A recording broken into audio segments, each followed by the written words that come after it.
বিসমিল্লাহির রহমানির রহিম। প্রিয় ভিউয়ার্স, আসসালামু আলাইকুম। আজকে আমি আপনাদের সাথে যে বিষয়টি নিয়ে আলোচনা করব সেটি হচ্ছে হজরত নূহ আলাইহিস সালামের নৌকায় যে সকল কাফেররা মল ত্যাগ করেছিল সেই সকল কাফেরকে দিয়েই আল্লাহ তাআলা সেই মল পরিষ্কার করিয়েছেন। ঘটনাটি সত্য না মিথ্যা? হজরত আদম আলাইহিস সালামের ইন্তিকালের পর অনেক দিন পেরিয়ে গেছে। শয়তানের ধোকায় মানুষ ধীরে ধীরে মূর্তি পূজা করতে শুরু করেছে। এমন সময় আল্লাহ তাআলা তাদের মাঝ থেকে একজন নবী পাঠান, যিনি এক আল্লাহ তাআলার দাওয়াত দেন, শিরক না করার নসিহত করেন। তার নাম হজরত নূহ আলাইহিস সালাম।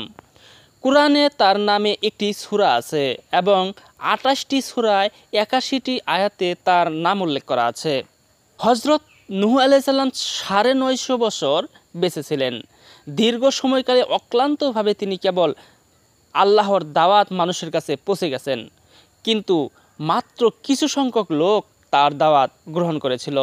বাকি লোকেরা তার দাওয়াত প্রত্যাখ্যান করেছে এবং বিভিন্নভাবে তাকে তিরস্কার করেছে। যখন হজরত নূহ আলাইহিস সালাম দীর্ঘদিন দাওয়াত দেওয়ার পরেও তার দাওয়াত কবুল করতেছিল না, তখন আল্লাহ তাআলার নির্দেশে হজরত নূহ আলাইহিস সালাম একটি নৌকা তৈরি করেছিলেন এবং নূহ আলাইহিস সালামকে বলেছিলেন যে নিশ্চয়ই কিছুদিনের মধ্যেই তোমাদের উপর একটা গজব আসবে, তুমি একটি নৌকা তৈরি করো। আর আল্লাহ তাআলার নির্দেশে হজরত নূহ আলাইহিস সালাম একটি নৌকা তৈরি করলেন।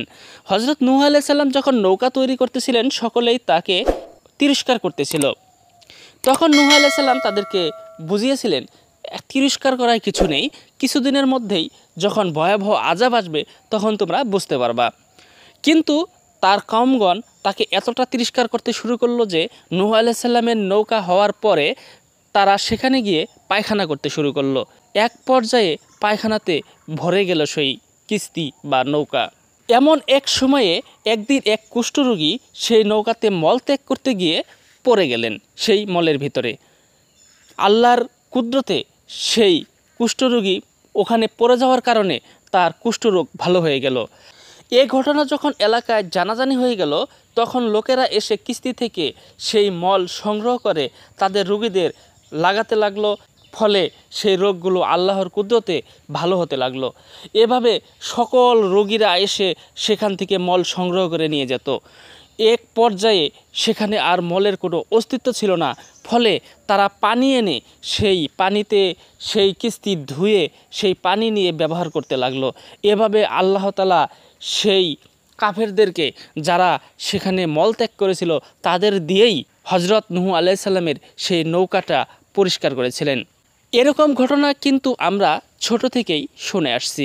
বিভিন্ন জায়গায় আপনারাও হয়তোবা ঘটনাটি শুনে থাকতে পারেন, কিন্তু ঘটনাটি কতটা সত্য এটা জানা দরকার। বিভিন্ন ধরনের সহিহ হাদিস গ্রন্থে এর কোনো প্রমাণ পাওয়া যায় না। বিভিন্ন ব্যক্তি এই ঘটনার বিরোধিতাও করেছেন। তাই এই ঘটনাটা কতটা সত্যি সেটা না জেনে প্রচার করা ঠিক নয়। যেহেতু এটি কোনো সহিহ হাদিস গ্রন্থ দ্বারা প্রমাণিত নয়, তাই সঠিকভাবে এটি না জেনে আপনারা প্রচার করা থেকে বিরত থাকবেন। আল্লাহ আমাদেরকে এই ঘটনাটি সঠিকভাবে না জেনে প্রচার করা থেকে বিরত রাখার তৌফিক দান করুক। সবাই বলুন আমিন। দেখা হবে পরের ভিডিওতে নতুন কোনো টপিকস নিয়ে। সে পর্যন্ত সবাই ভালো থাকবেন, সুস্থ থাকবেন। আল্লাহ হাফেজ।